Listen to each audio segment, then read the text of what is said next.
Hi guys, പവിത്രം promo റിവ്യൂവിലേക്ക് എല്ലാവർക്കും സ്വാഗതം.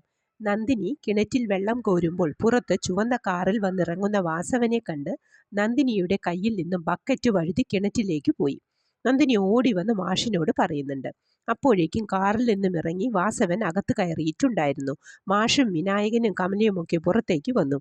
വാസവൻ മാഷിൻ്റെ അടുത്ത് വന്ന്, ഈ നാട്ടിൽ അവൻ ഒളിഞ്ഞിരിക്കാവുന്ന എല്ലാ സ്ഥലവും ഞങ്ങൾ പരതി. അവൻ എന്താടോ മാഞ്ഞുപോയോ എന്ന് ചോദിച്ചപ്പോൾ മാഷ് തല താഴ്ത്തി നിൽക്കുന്നു.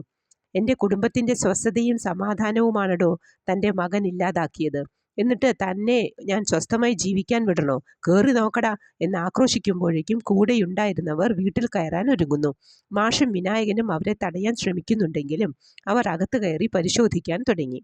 അവൻ ഇന്നീ നാട്ടിലില്ലെന്നറിയാം, പക്ഷേ ഇവിടെ ഇടയ്ക്ക് വന്ന് പോകുന്നുണ്ടെന്ന് അറിഞ്ഞാൽ നിങ്ങൾക്ക് വേദനിക്കുമ്പോൾ അവൻ മറക്കാനാവില്ല എന്ന് പറഞ്ഞ് മാഷിൻ്റെ കഴുത്തിന് കുത്തിപ്പിടിക്കുന്നു.